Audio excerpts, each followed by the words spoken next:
আচ্ছা দেখ তাহলে হচ্ছে মোমেন্ট ডিস্ট্রিবিউশন মেথডে যে হচ্ছে আমাদের পরের যে নিউমেরিক্যালটা ছিল সেইটা পিডিএফটা পাঠানো হয়েছে। আচ্ছা এখানে আছে কি কি, এখানে টোটালটা একটা বিম, ঠিক আছে, ফিক্সড এন্ড এখানে হচ্ছে ইউডিএল হচ্ছে 20 কিলোনিউটন পার মিটার, আর হচ্ছে 30 কিলোনিউটন 60 কিলোনিউটন হচ্ছে পয়েন্ট লোড, এই পয়েন্ট লোড এখানে হচ্ছে 15 এটা হচ্ছে আই, আর এইটা এইখান থেকে এইটুকু হচ্ছে তো 2 আই, ঠিক আছে, 4 মিটার 6 মিটার 3 মিটার 8 মিটার, ঠিক আছে। এখানে হচ্ছে দুটো হচ্ছে তো রোলার সাপোর্ট আছে। তো যাই হোক, এইবার আমাদের প্রথম কী ছিল, প্রথম স্টেপ কী ছিল, ফিক্সড এন্ড মুভমেন্ট। আমরা আস্তে আস্তে পার্ট টু পার্ট সলভ করবো। হ্যাঁ, হচ্ছে considering span AB, considering span AB তো না বি এ নেবো, ঠিক আছে, সবসময় বি এ নেবো, কনসিডারিং স্প্যান বি এ। এইবার কী করলাম, এবি একটা আঁকালাম, ড্র করলাম ফিক্সড এন্ড। এইটা হচ্ছে এখানে মুভমেন্ট টি আসবে, যেটা আসবে সেটা হচ্ছে অ্যান্টি ক্লকওয়াইজ আসবে, এদিকে যেটা আসবে সেটা আসবে পজিটিভ আসবে। আর পয়েন্ট লোড কত, 60 কিলোমিটার, একটা 4 মিটার 2 মিটার, ঠিক আছে। তাহলে আমাদের কী হবে, মুভমেন্ট অফ এবি এর কত, মাইনাস পি এবি স্কোয়ার বা এল স্কোয়ার। আগের ভিডিওতে এগুলো সব বলেছিলাম, ঠিক আছে, পি এবি স্কোয়ার বা এল স্কোয়ার। তাহলে হচ্ছে আমাদের এইটা হচ্ছে এইটা হচ্ছে বি, তাহলে হচ্ছে মাইনাস কেন, কারণ হচ্ছে অ্যান্টি ক্লকওয়াইজ। তাহলে হচ্ছে 60 × 4 × 2 স্কোয়ার, 60 হচ্ছে পয়েন্ট লোড, 4 মানে হচ্ছে এই ফার্স্ট পার্টটা হচ্ছে 4 × 2 স্কোয়ার, ঠিক আছে, বা হচ্ছে লেন্থ হচ্ছে টোটাল 6 স্কোয়ার, তাহলে হচ্ছে মাইনাস 26.67 কিলোনিউটন পার মিটার, ঠিক আছে। এইবার হচ্ছে তাহলে আমাদের কী হবে, বি হলো, এবার বি এ হবে, বি এ মানে কি, ভ্যালু সেই সেমই থাকবে, ভ্যালু সেম থাকবে না, এখানে কিন্তু ভ্যালু সেম থাকবে না। যদি পয়েন্ট লোড হতো তাহলে আমার ভ্যালু সেম থাকতো, এখানে যেহেতু আমাদের লোড সেই জন্য ভ্যালু সেম হবে না। তাহলে হচ্ছে প্লাস পি বি স্কোয়ার বা এল স্কোয়ার, এই জায়গায় ফর্মুলাটা কিন্তু মনে রাখবি, পি বি স্কোয়ার বা এল স্কোয়ার, এখানে ভ্যালুগুলো বসালাম, 53.33 কিলোনিউটন পার মিটার হয়ে গেল। এবার কনসিডারিং স্প্যান সিবি, তাহলে আমাদের ইয়েটা কই, নিউমেরিক্যালের সিবিটা কোনটা,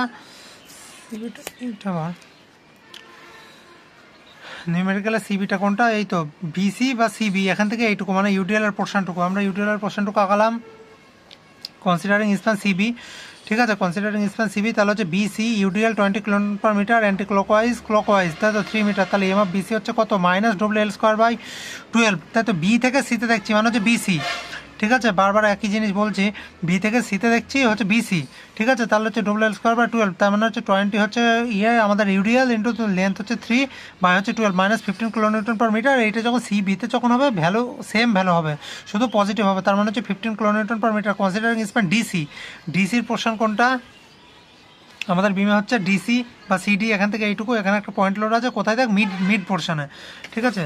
তো আমরা এখানে সেটাই করব, মিড পোর্শনে কনসিডারিং স্প্যান ডিসি, ঠিক আছে, সি আর ডি, ঠিক আছে। এখানে ক্লকওয়াইজ অ্যান্টি ক্লকওয়াইজ মিড পোর্শনের ফর্মুলা কি, PL/8, ঠিক আছে, মাইনাস PL/8, তাই 13 × 8/8, আর এখানে হচ্ছে এম অফ ডিসি হচ্ছে প্লাস PL/8 হচ্ছে প্লাস 30 কিলোনিউটন পার মিটার হয়ে গেল। কনসিডারিং স্প্যান এটা হচ্ছে আমাদের ফিক্সড এন্ড ক্যালকুলেশন হয়ে গেল। এবার হচ্ছে ডিস্ট্রিবিউশন ফ্যাক্টর,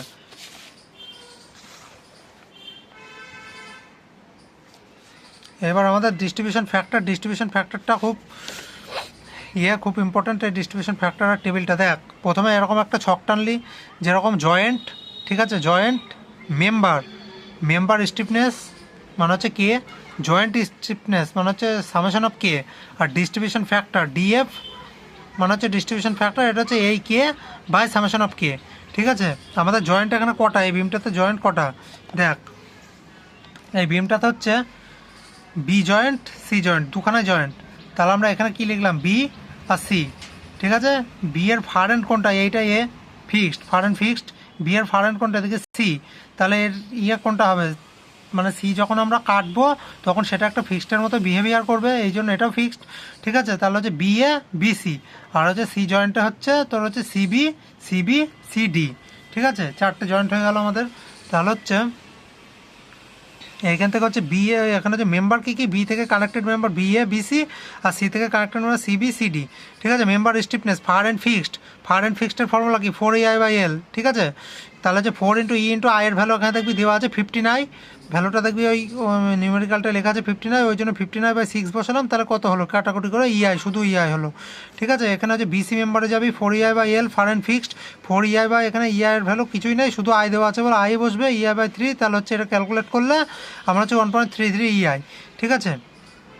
এবার নিচে আমাদের হচ্ছে সিবি জয়েন্টে হচ্ছে ফার অ্যান্ড ফিক্স সব ফর্মুলা একই, 4EI/L মানে হচ্ছে লেন্থ হচ্ছে 3, তাহলে 1.33 EI, আর 4EI/2I ইন্টু 8, তাই তো এখানে 2I বলা ছিল, তাহলে হচ্ছে EI হয়ে গেল। এবার হচ্ছে জয়েন্ট স্টিফনেস মানে সামেশন অফ কে যখন করবো এই দুটো যোগফল, তার মানে হচ্ছে 1EI প্লাস 1.33EI, তাহলে কত হচ্ছে 2.33EI, সেই জন্য এটা এখানে 1EI আর 1.33EI, তাহলে হচ্ছে 2.33EI হয়ে গেল এটা। এবার হচ্ছে ডিস্ট্রিবিউশন ফ্যাক্টর মানে কি কে বাই সামেশন অফ কে, এটা হচ্ছে কে, এটা সামেশন অফ কে মানে 1EI/2.33EI, EI তো কাটলো মানে 1/2.33, ক্যালকুলেট করে 0.429, ঠিক আছে। আবার হচ্ছে 1.33EI/2.33EI, তাহলে হচ্ছে 0.571, এখানেও এইভাবে সেম আসলো, 1.33/2.33 করলে 0.571, আর EI/এটা করলে 0.429, এইটা হয়ে গেল ডিস্ট্রিবিউশন ফ্যাক্টর। এইবার হচ্ছে আমাদের ডিস্ট্রিবিউশন টেবিলটা কি করব, দেখা যাচ্ছে তো, হ্যাঁ দেখা যাচ্ছে ডিস্ট্রিবিউশন টেবিল। এইবার আমার এখানে ডিস্ট্রিবিউশন টেবিলটা যখন করব তখন হচ্ছে দেখ আমাদের জয়েন্ট করা ABCD, চারটে বিমের চারটে আমাদের এন্ড, ঠিক আছে, ABCD, ঠিক আছে, ABCD লিখে নিলাম প্রথমে। তারপর থেকে এই বি থেকে যেখানে জয়েন্ট থাকবে সেইখানকার দাগটা একটু বড় টানবো আমরা, ঠিক আছে, বি জয়েন্টের দাগটা একটুখানি বড় টানবো ওপর পর্যন্ত, এখানে সি জয়েন্টের দাগটা একটুখানি বড় টানবো, মানে এই দুটো হচ্ছে জয়েন্ট। এবার আবার এ বি এর মাঝখান থেকে একটা দাগ টানবি, BC এর মিডিল থেকে একটা দাগ টানবি, CD এর মিডিল থেকে একটা দাগ টানবি, আরও জয়েন্ট থাকলে আরও হবে এইভাবে। এবার ফার্স্টে আমরা লিখে নিলাম জয়েন্ট কত ABCD, চারটে জয়েন্ট। এইবার আমাদের কত বি এর নিচে আমরা কত লিখবো, ডিস্ট্রিবিউশন ফ্যাক্টরটা লিখে নেবো এই টেবিলটার একদম উপরে, ডিস্ট্রিবিউশন ফ্যাক্টর বি এর ডিস্ট্রিবিউশন ফ্যাক্টর কত, বি থেকে তার মানে বি থেকে এটা, ঠিক আছে, তার মানে বি থেকে এর ডিস্ট্রিবিউশন ফ্যাক্টরটা দেখ কত ছিল 0.429, ঠিক আছে। বি থেকে সি এর ডিস্ট্রিবিউশন ফ্যাক্টর কত 0.571, ঠিক আছে, তাহলে এখানে আমরা সেটাই করলাম 0.571। সি থেকে বি এর হচ্ছে ডিস্ট্রিবিউশন ফ্যাক্টর 0.571, আর সি থেকে ডি এর ডিস্ট্রিবিউশন ফ্যাক্টর হচ্ছে 0.429 লিখে নিলাম, হয়ে গেল। এবার টেবিলের এই দাগটা টানলি প্রথম কাজে হচ্ছে ফিক্সড এন্ড মুভমেন্ট কোনটা, যেটা আমরা আগের বার করলাম কনসিডারিং স্প্যান AB, যেমন ফিক্সড এন্ড মুভমেন্ট এর ফিক্সড এন্ড মুভমেন্ট কত সেটা এখান থেকে বার করব। এর ফিক্সড এন্ড মুভমেন্ট কত দেখ এখানে দেখতে পাবি AB, ঠিক আছে, AB এর ফিক্সড এন্ড মুভমেন্ট কত, AB মানে এ থেকে বি, তাই এর ফিক্সড এন্ড মুভমেন্ট -26.67, আর হচ্ছে BA মানে বি পয়েন্টের বি এর হচ্ছে 53.33, ঠিক আছে। তো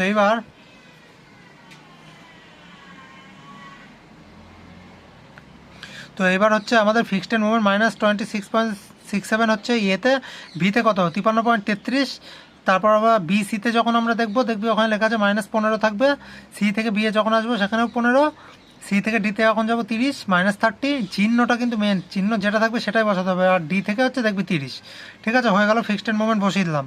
এইবার ফিক্সড এন্ড মুভমেন্ট বসানোর পর আমাকে কী করতে হবে, summation of movement B equals to 0, summation of movement C equals to 0, ঠিক আছে, মুভমেন্টটা হচ্ছে B আর C 0 করতে হবে, ঠিক আছে। তো যতক্ষণ আমার B আর C 0 করতে হবে, যতক্ষণ 0 করতে হবে, তাহলে আমাকে কী করতে হবে, এইখানকার যে মুভমেন্টটা আসছে এই যে 53.33, ঠিক আছে, এই জায়গাটা ভালো করে বারবার বলছি 53.33, ঠিক আছে, আর এখানে আমার কত আসছে -15, এই দুটোকে অ্যাড করবো মানে যোগ করবো, ঠিক আছে, সামেশান করতে হবে মানে যোগ করতে হবে, summation of movement B equals to 0, 53.33 যোগ 15, ঠিক আছে, -15 আছে বলে ব্যাকেটের মধ্যে বসলাম, তাহলে বিয়োগ করে তার মানে যোগ করে কত হলো 38.33 হলো।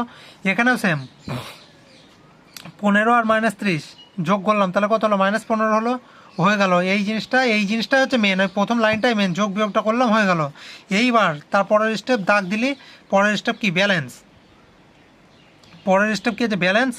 ব্যালেন্সে কী করবো, ব্যালেন্সের এই লাইনটা বুঝতে হবে, তারপর সব সেম চলবে। ব্যালেন্সের এই লাইনটা কি, এই যে আমার বেরোলো 38.33, ঠিক আছে, এটাকে আমাকে জয়েন্ট এতেও ভাগ করতে হবে, জয়েন্ট বিতেও ভাগ করতে হবে, দুটো জয়েন্টে সমানভাবে ভাগ করবে, সমান ডিস্ট্রিবিউট করবে, ঠিক আছে। এবার এইটার ডিস্ট্রিবিউশন কীভাবে হবে, ডিস্ট্রিবিউশন বাই ডিস্ট্রিবিউশন ফ্যাক্টরের দ্বারা এটা ডিভাইড হবে। ডিস্ট্রিবিউশন ফ্যাক্টর কোনটা, এইটা 0.429, 0.571, সি জয়েন্ট হবে এইটা।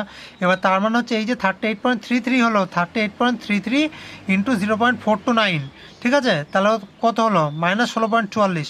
এখানে মাইনাস কেন হলো, কারণ এখানে পজিটিভ ছিল, এই জায়গাটাতে পজিটিভ ছিল, ঠিক আছে, এখানে যখন পজিটিভ আছে তাহলে আমাকে কী করতে হবে, নেগেটিভ করতে হবে, কারণ আমাকে 0 বানাতে হবে, তা 0 - 16.44, এখানেও দেখ 38.33কে গুণ করলাম কত দিয়ে, ডিস্ট্রিবিউশন ফ্যাক্টর কত 0.571, মানে এই দাগের এই পিঠে যেটা থাকবে তাকে এটা দিয়ে গুণ, যে এই পিঠে যেটা থাকবে তাকে সেটা দিয়ে গুণ, 571 দিয়ে গুণ করলাম -21.88, এই পেন্সিলে লেখা তো ভালো বোঝা যাচ্ছে না হয়তো ভিডিওতে, না বোঝাই যাচ্ছে, বলছে 0.571, তাহলে -21.88 হলো, ঠিক আছে, ব্যালেন্স হলো, এই দুটো ব্যালেন্স হলো। সি জয়েন্টে কত -15, তাহলে আমাকে করতে হবে কত +15, ঠিক আছে, মাইনাস আছে, আমরা movement of C equals to 0 করবো, তাহলে এখানে আছে -15, তাহলে আমরা করবো হচ্ছে +15, তবেই তো 0 আসবে, তাহলে হচ্ছে +15 ইন্টু ডিস্ট্রিবিউশন ফ্যাক্টর কত 0.571 দিয়ে গুণ করলাম, ঠিক আছে, এখানে কত হলো 0.429কে কত দিয়ে গুণ করলাম হচ্ছে 15, এই মানে হচ্ছে -15, তো +15 দিয়ে গুণ করলাম, ঠিক আছে, এই 6.435 আসলো, আর এখানে হচ্ছে 8.565 আসলো, হয়ে গেল, ব্যালেন্স কমপ্লিট। এবার এখান থেকে একটা দাগ দিবি, হয়ে গেল। এইবার হচ্ছে carry over movement, carry over কত হয়, একটা এন্ডে যদি লোড পড়ে, আর একটা যে এন্ড থাকবে সেই এন্ডটাই, যে এন্ডে লোড পড়ছে তার অর্ধেক লোড আর একটা এন্ডে ডিস্ট্রিবিউট হবে, ঠিক আছে, ওইটাই, তার জন্য 2 দিয়ে ভাগ। 16.44 ক্রস, এই ক্রসটা মনে রাখবে কিসের সঙ্গে কোনটা ক্রস হচ্ছে, 16.44টা এদিকে চলে আসলো, মাইনাস সহই আসবে, 16.44/2, 8.22 হয়ে গেল। আর এটা তো কিছু নাই, তার জন্য এটা এখানে দাগ কিছু নাই বসে গেল।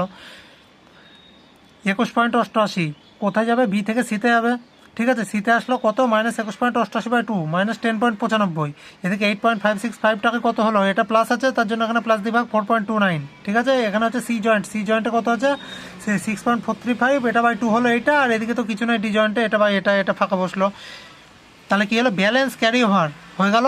আবার ব্যালেন্স, ঠিক আছে, ব্যালেন্স করবো, ব্যালেন্স আবার কোনটা করবো, এই যে 4.29 হলো, 4.29টা কত হলো 4.29 প্লাস, তাহলে আমাকে কী করতে হবে মাইনাস, তাহলে হচ্ছে 1.4, এই 4.29, এইটাকে 4.29টাকে কী দিয়ে গুণ করবো, এই ডিস্ট্রিবিউশন ফ্যাক্টর দিয়ে গুণ করবো, ডিস্ট্রিবিউশন ফ্যাক্টরটা দিয়ে গুণ করবো, ডিস্ট্রিবিউশন ফ্যাক্টর দিয়ে গুণ করে নেবো, 4.29 ইন্টু হচ্ছে 4.29, ঠিক আছে, তাহলে হচ্ছে মাইনাস কত 1.84, এইদিকে কী করবো 4.29 ইন্টু 0.571, ওপরে 0.571 আছে, 0.571, তাহলে কত হবে মাইনাস হবে, দুটোই মাইনাস হলো, হয়ে গেল। এখানে সি জয়েন্টে কী করবো, সি জয়েন্টেও আমি সেম করবো, এখানে কত হচ্ছে -10.95, তাহলে কী করবো +10.95 নেবো, +10.95 ইন্টু 0.571 হয়ে গেল। তারপরে এখানে 10.95 ইন্টু 429, এখানে হচ্ছে ডিস্ট্রিবিউশন ফ্যাক্টর 429 নিয়ে নিলাম, এটাই তো কিছু নাই বসে গেল, তাহলে হয়ে গেল এটা আমার ব্যালেন্স। আবার ক্যারি ওভার কত, এর অর্ধেক 1.84/2, ঠিক আছে, 1.84/2, 0.92, এখানে কিছু নেই, এটা এখানে বসে গেল, এইটা -2.44, তাহলে কত হলো 2.44/2 করলে 1.22, এদিকে হচ্ছে 6.25/2 করলাম 3.125, এখানে করলাম হচ্ছে 4.69, এটা হচ্ছে 2 দিয়ে ভাগ করলে 2.345, এইটা হচ্ছে কিছু নেই, এখানে বসে গেল। আবার ব্যালেন্স করবো, হয়ে গেল ক্যারি ওভার ব্যালেন্স, মানে ক্যারি ওভার ব্যালেন্স, এইটাই হবে ব্যালেন্স করবো, ব্যালেন্স কত +3.125 আসলো, 3.125 আসলো, 3.125কে কত 4.9 দিয়ে, যেটা ডিস্ট্রিবিউশন ফ্যাক্টর আমার একদম উপরে যেটা ডিস্ট্রিবিউশন ফ্যাক্টর যেটা আছে 4.29, এটা দিয়ে গুণ করলাম, কত আসলো 3.45 হচ্ছে 0.29, তাহলে হচ্ছে মাইনাস, এখানে প্লাস ছিল তাহলে এখানে মাইনাস হবে 0.148, আর এখানে হচ্ছে আমার প্লাস আছে তার জন্য এখানে মাইনাস 0.571, এইটা আসলো, এখানেও সেম, এই মাইনাস এসেছিলো এখানে প্লাস 0.892 ইন্টু 0.571, 0.509 আসলো, এখানে 0.892 ইন্টু 0.429, তাহলে 0.382 আসলো, এখানে কিছু নয়, একটা ডট দিবি, ঠিক আছে। তারপর আবার ক্যারি ওভার এর হাফ এখানে, এইটা এখানে, এটা কিছু নয়, মানে এখানে এই অর্ধেক কত এখানে, এর অর্ধেক কত এখানে, এর অর্ধেক কত এখানে, এটা কিছু নেই, হয়ে গেল। আবার ব্যালেন্স, এই ব্যালেন্স ক্যারি ওভার আমরা কতক্ষণ পর্যন্ত করব, যখন দেখবো আমরা একটা নেগলিজেবল ভ্যালু চলে এসছে, মানে পয়েন্টের পর 0.501 চলে আসবে, ততক্ষণ অবধি করবো, ঠিক আছে, হয়ে গেল, ক্যারি ওভার মুভমেন্ট হয়ে গেল। আবার ব্যালেন্স করবো, ব্যালেন্স 0.25.45 এসছে, 25.45কে কত দিয়ে গুণ করবো, ডিস্ট্রিবিউশন ফ্যাক্টর কত ছিল বি জয়েন্টে 429, তাহলে হচ্ছে 429 দিয়ে, এখানে পজিটিভ আছে এখানে নেগেটিভ নিলাম, 429 10.91, ঠিক আছে, এখানে হচ্ছে এটা ডিস্ট্রিবিউশন ফ্যাক্টর দিয়ে গুণ করে, এইটা হলো, ঠিক আছে। আবার এখানেও সেম 0.98 এসছে, এটা মাইনাস এসছে, এটা প্লাস নেবো, ইন্টু 0.571 হচ্ছে আমার ডিস্ট্রিবিউশন ফ্যাক্টর দিয়ে গুণ করলাম, তাহলে কত হলো 0.0559, ঠিক আছে, এখানে হচ্ছে 0.095, আর হচ্ছে 0.2429, ঠিক আছে, তাহলে এইটা হলো, এখানে কিছু নয় বসে গেল। এবার আবার ক্যারি ওভার কত হচ্ছে, ক্যারি ওভার হচ্ছে এর অর্ধেকটা এখানে, এটা কিছু না, এর অর্ধেক এখানে, এর অর্ধেক এখানে, ক্রস, শুধু ক্রসিং হবে কোনাকুনি। এইটা হচ্ছে এইটা, এটা হচ্ছে এইটা, হয়ে গেল। এবার দেখ আমরা লাস্টে কী করলাম, ফাইনাল এন্ড মুভমেন্ট, এই লেখাটা দেখ, ফাইনাল এন্ড মুভমেন্ট লেখা আছে। ফাইনাল এন্ড মুভমেন্ট মানে কী করবো, এই লাইনে যত আছে, ঠিক আছে, একদম ফিক্সড এন্ড মুভমেন্ট থেকে এই লাইনটা যত আছে, একদম ফিক্সড এন্ড মুভমেন্ট থেকে শুরু করে, একদম এই ফিক্সড এন্ড মুভমেন্ট থেকে শুরু করে, ফিক্সড এন্ড মুভমেন্ট থেকে শুরু করে এই লাইনে যত ভ্যালু আছে সমস্তগুলো যোগফল, প্লাস মাইনাস সব চিহ্ন ধরে সব যোগ করার পর দেখ আমার কত আসলো, 36.56। এই লাইনে কি করব, এই লাইনটা বিয়ের লাইনটাই কি করব, বিয়ের লাইনটা তো সব এই লাইনে যোগ করবে, এই লাইনে যোগ করবে, এই লাইনে যোগ করবে, এই লাইনে যোগ করবে, এই লাইনে যোগ করবে, সব আসলো। এবার বি হচ্ছে একটা জয়েন্ট, বি জয়েন্টের নিচে যোগ করলাম, দেখ কত এলো, 32.45। এইদিকে হচ্ছে আমার এসছে 32.45, ঠিক আছে। আবার এইদিকে এসছে কত দেখ, -33.45, 32 না সরি, এটা 33.45, ঠিক আছে। তাহলে এক পাশে হচ্ছে +33.45, এক পাশে এসছে -33.45, তার মানে আবার কী হলো, 0 হয়ে গেল। এই যোগফলটা মিলতে হবে, ঠিক আছে। অঙ্ক যখন করবি পরীক্ষার সময় দেখবে যোগফলটা মিলছে কিনা, যদি ভাবি যে যোগফল মিলছে না তখন বুঝবি যে এটা ভুল হয়েছে, ঠিক আছে। তখন কি করবি বলতো, যাতে মেলে সেই জিনিসটা এখানে বসিয়ে দিবি, আর ভিতরে কিছু একটা চেঞ্জ করে দিবি, ঠিক আছে, যাতে বেশি কাটাকাটি করার দরকার নেই, তাহলে ভাববে এটা ভুল আছে, ঠিক আছে। এই লাস্ট ভ্যালুটাকে মিলিয়ে দেবে, তাহলে ভাববে সবাই ঠিক আছে। এখানে সি জয়েন্টটা আমার কত হলো দেখ, সি জয়েন্টে আমি সব কিছু অ্যাড করে এখানে পেলাম 17.91, এখানে পেলাম -17.91, ঠিক আছে। তার মানে কত হলো, movement of C equals to 0 হলো, ঠিক আছে। এবার ডি পয়েন্টে কত হলো আমার 36.04, ঠিক আছে। এটা 36.04, এদিকে আমার কত এসছে, এদিকে আমার এসছে 36.056, মোটামুটি একটা একই রকম এসছে, হয়ে গেল। এটা হচ্ছে ডিস্ট্রিবিউশন টেবিল, কমপ্লিট হয়ে গেল ডিস্ট্রিবিউশন টেবিল। এবার আমরা ডায়াগ্রাম করবো। ফিক্সড এন্ড মুভমেন্টটা কত এসছে দেখ, এখানে আমরা লিখে নিলাম movement at point A 36.56, B পয়েন্টে 33.45, 17.91, 36.04, এটা হচ্ছে এন্ড মুভমেন্ট, ঠিক আছে, এটা হচ্ছে এন্ড মুভমেন্ট। এবার বেন্ডিং মুভমেন্ট ডায়াগ্রাম কি, ফ্রি বিএমডি প্লাস হচ্ছে ফিক্সড বিএমডি, ঠিক আছে। আমরা বিমটা ড্রয়িংটা ড্র করলাম, ঠিক আছে, fixed BMD plus free BMD, ঠিক আছে। এই যে লাল কালির যেটা আছে এটা আমরা ফার্স্টে আঁকবো না, আমরা আঁকবো এই যে কালো কালি দিয়ে যেটা করা আছে, মানে হচ্ছে ফ্রি বিএমডি। যেটা ফ্রি বিএমডি কোনটা, আমাদের এখানে একটা সাইডে পয়েন্ট লোড পড়ছে, ট্রায়াঙ্গেল করলাম, ঠিক আছে, ট্রায়াঙ্গেল করে টেনলি ট্রায়াঙ্গেল একটা, এখানে ইউটিএল পড়ছে, কী হবে, প্যারাবোলিক হবে। এখানে হচ্ছে মিডল লোড পড়ছে, মানে একদম একটা সমকোণী ত্রিভুজ হবে আর কি, সমকোণী না, এটা কী জানি বলে, সমদ্বিবাহু না কী বলে, ওই ত্রিভুজটা হবে, একদম প্রপার একটা ত্রিভুজ হবে যা বোথ সাইড সমান হয়ে গেল। এইবার পিএবির ফর্মুলা কত, পিএবির ফর্মুলা বলছে, এইবার যে এন্ড মুভমেন্ট যেটা পেলাম না আমরা উপরে, এই যে এন্ড মুভমেন্টগুলো পেলাম, এন্ড মুভমেন্ট পুট করবো।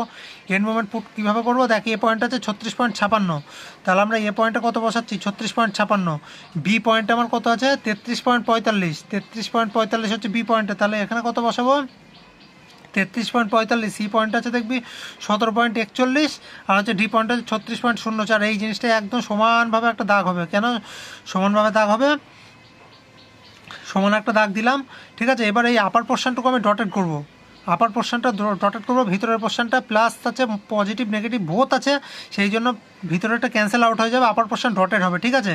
এইবার যে আমরা ফ্রি বিএমডিটা যেটা আঁকলাম, ঠিক আছে, এই 80 কিলোনিউটন যেটা আসলো, 80 কিলোনিউটন যেটা আসলো, 80 কিলোনিউটনটা কীভাবে এলো, আমাদের ফর্মুলা আগের ভিডিওতে আমার বোঝানো ছিল বা পিডিএফটা দেওয়া ছিল, ফর্মুলা কি PAB/L, তার মানে লোড কত 60, এবি কত 4 × 2/6 হয়ে গেল, তাহলে 80 কিলোনিউটন, ওই জন্য এখানে 80 কিলোনিউটন। এটা প্যারাবোলার ফর্মুলা কি WL²/8, তাহলে হচ্ছে 20 × 3² 8, তার মানে হচ্ছে 22.5, এটা হচ্ছে PL/4, তার মানে এই যে লেন্থ এটা হচ্ছে PL/4, পি কত, পি হচ্ছে আমাদের 30 কিলোনিউটন পয়েন্ট লোড পড়ছে, আর হচ্ছে লেন্থ কত, এর লেন্থ হচ্ছে 8, আর 4 হচ্ছে ফর্মুলা, সেই জন্য 60 হয়ে গেল। এইটা কমপ্লিট।